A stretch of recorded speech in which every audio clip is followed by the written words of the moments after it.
石禮謙議員就立法會根據議事規則第 49B 條譴責周浩鼎議員嘅議案成立嘅調查委員會嘅報告，向本會發言。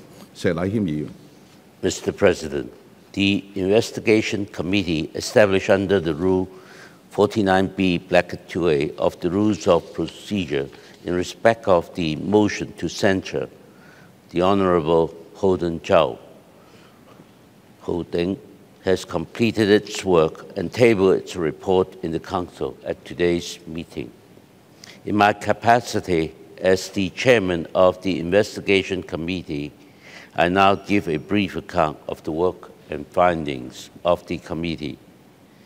At the Council meeting of 7th June 2017, the Honourable Claudia Mo moved a motion under Rule 49B(1)(a) of the Rules of Procedure (ROP) to censure the Honourable周浩鼎under Article 79(7) of the Basic Law. The allegations particularized in the schedule to the censure motion include, among others, the following. A.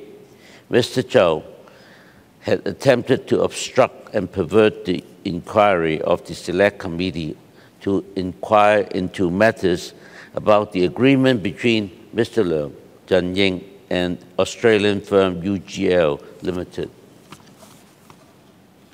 In accepting the request of Mr. Leung, Zhang Ying, the former chief executive, to amend the proposed major areas of study of the Select Committee. B. The proposed amendment submitted by Mr. Zhao for discussion at the open meeting of the Select Committee of 25th April 2017 were in fact made by Mr. Leung and Mr. Zhao intentionally and repeatedly make false representation at the said Select Committee meeting over the origin of the proposed amendment with the intention to mislead the Select Committee into believing that these amendments were raised by himself. And C. Mr. Zhao's behaviors amount to contempt of the legislature as well as misbehavior and breach of oath under the Basic Law. In accordance with the ROP 49B(2)(a), as no motion was moved at the said Council meeting, that no further action should be taken on the censure motion. The debate of the censure motion was adjourned, and the matter stated in the censure motion was referred to the committee. As stipulated under ROP 73A(2), the committee is responsible for establishing the facts stated in the censure motion and giving its view on whether or not the facts are, as established, constitute grounds for the censure. To ensure the investigation procedures are fair and seem to be fair to all the parties involved, the committee has strictly observed due process throughout the investigation.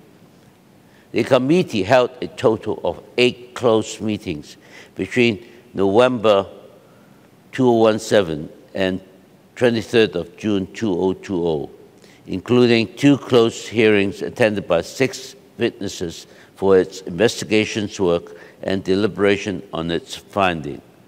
In discharging the committee's responsibility under 73A(2), the committee has studied the relevant constitutional and statutory requirements and the relevant procedures and guidelines of the Legislative Council and its committee.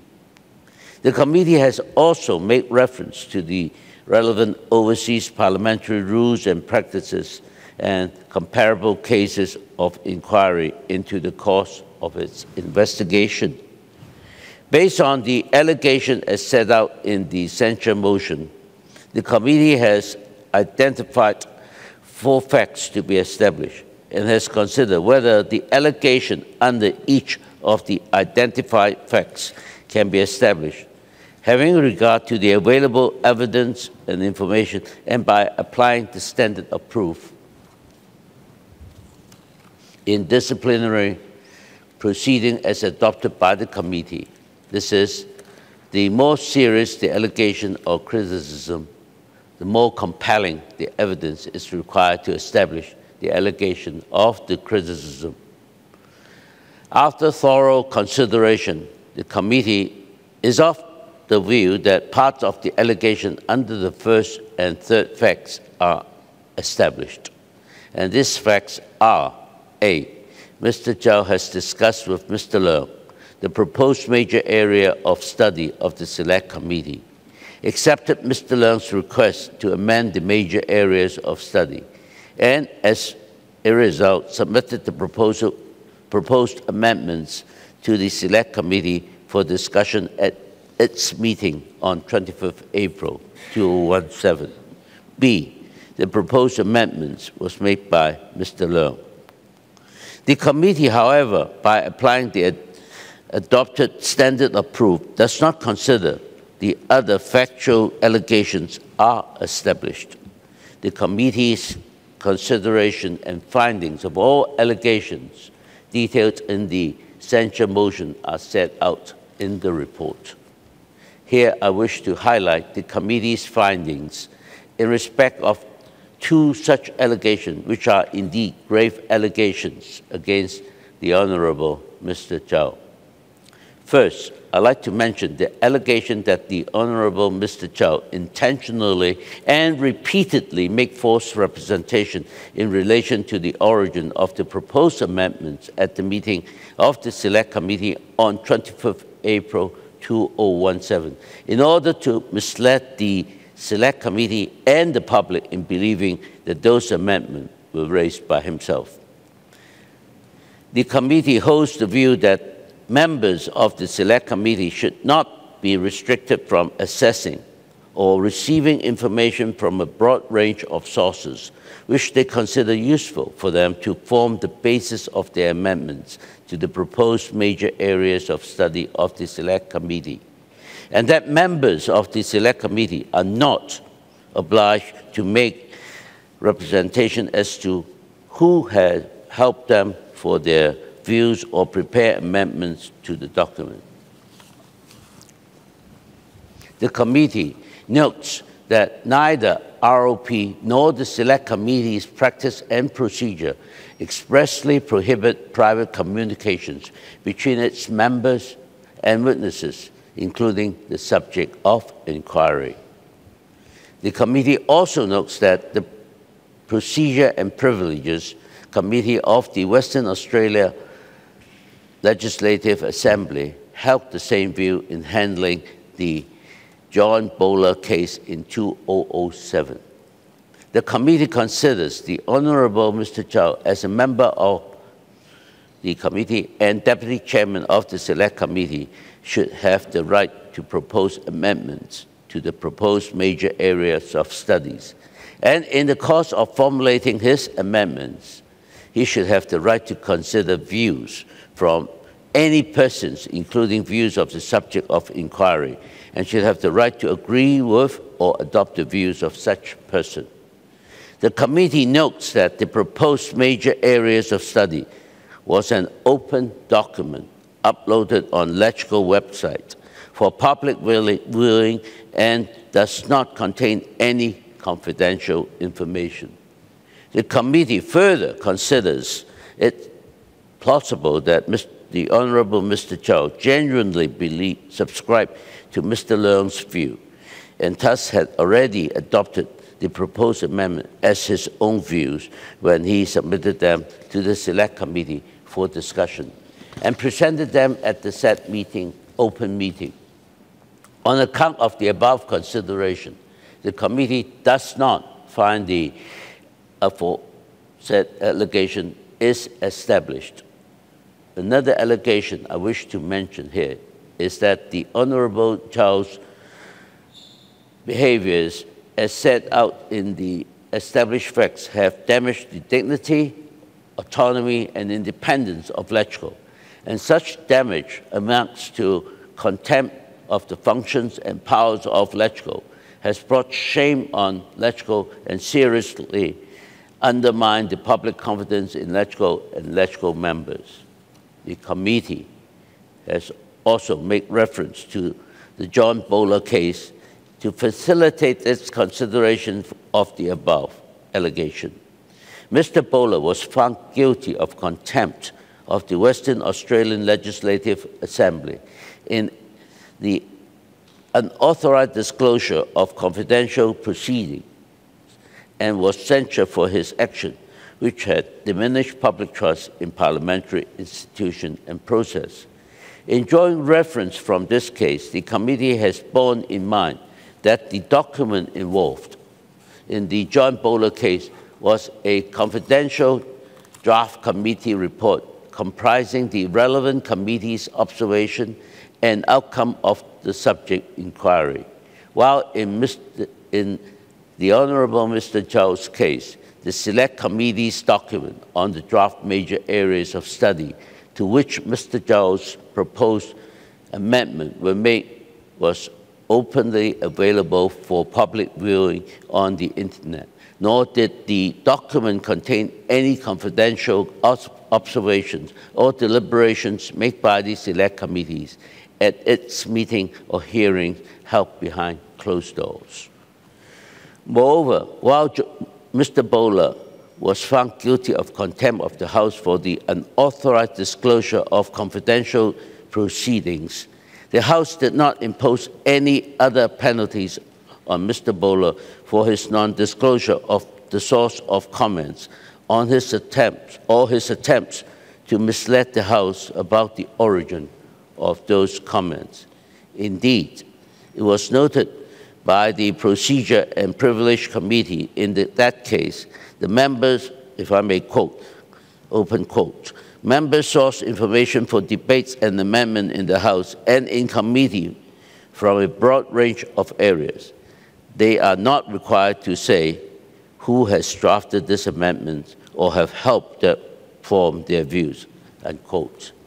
The committee notes that when speaking of his way of handling the proposed amendment at the media session on 16 May 2017, Mr. Zhao apologized and admitted that he was politically insensitive, and that it has led the public to have a negative perception of the incident. In the committee's view, while Mr. Zhao's behavior, as described in the established facts, might have impacted on the public perception of members, his behaviors are not sufficiently grave as to the amount to contempt of the functions and powers of LegCo, nor to bring shame on LegCo, and his behavior are not of such gravity as to undermine the public confidence in LegCo and its member as a whole. The committee therefore does not find that the above allegation can be established by the available evidence and information.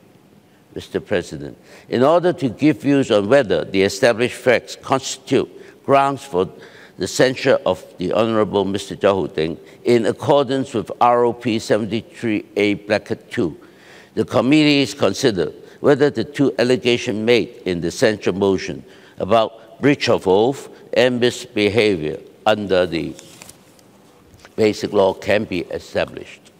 On the allegation that the Honourable Mr. Zhao behaviors as described in the established fact are in breach of LegCo oath taken by him at the Council meeting of 12 October 2017 under Article 104 of the Basic Law and the Oath of Declaration Ordinance. The committee considers that it is likely that Mr. Zhao's relevant behavior would have led the public to cast doubt on his ability as a member of the Select Committee to make independent and objective judgment as a result of his communication with the subject of inquiry, leaving the public with a negative perception of the incident. Yet his behaviors have no meaningful impact one way or the other on his promise to serve Hong Kong Special Administrative Zone conscientiously. dutifully in full accordance with the law, honestly and with integrity. Quite apart from this, the committee bears in mind that the proposed amendments, which, according to Mr. Zhao, also contain his own views and were considered appropriate by him as a whole, were proposals to amend an open document, and their adoption or otherwise was for the Select Committee to decide after deliberation at open meetings. For this reason, the committee does not find the said allegation can be established by the available evidence and information. As regards to the second allegation that the Honourable Mr. Zhao's behaviours, as set out in the established facts, constitute misbehaviour under Article 79(7) of the Basic Law, the committee shares the views of the previous investigation committees that the sanction of disqualification should only apply when a member was found to have committed extremely serious misconduct, and that the member misconduct should have seriously affected the reputation of LegCo as a whole. The committee also takes the view that bringing serious discredit upon LegCo and acting contrary to the generally assumed standard of conduct expected of a LegCo member, as described in the advisory guidelines of matters of ethics in relation to the conduct of members of the Legislative Council of Hong Kong Special Administrative Zone in their capacity as such, issued by the Committee on Members' Interests, should be elements in considering whether a particular conduct should constitute a member's misbehaviour under BL 79(7). The committee considers that Mr. Zhao's relevant behaviour have impacted on the public perception of members to a certain extent. That said, on account of the facts have been established, the committee considers that there is no sufficient basis to conclude that Mr. Zhao's behaviour are serious enough to affect the reputation of LegCo as a whole. Nor is the committee satisfied, based on its finding that the Honourable Mr. Zhao's behaviours have brought serious discredit upon LegCo, or that he has acted contrary to the generally assumed standard of conduct expected of a LegCo member as described in the advisory guidelines. As such, the committee considers that Mr. Zhao's behaviour do not warrant a finding of misbehaviour under Basic Law 79(7), as it's not satisfied, and is not satisfied that the second allegation can be established.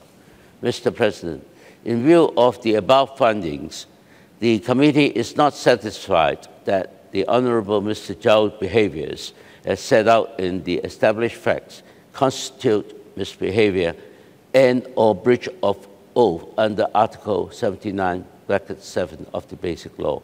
The committee has come to the conclusion that the facts, as established, are not sufficient to constitute ground for the censure of Mr. Zhao. The committee report has been uploaded on the LegCo website for a public hearing. Thank you, Mr. President. 郭榮鏗議員就調查根據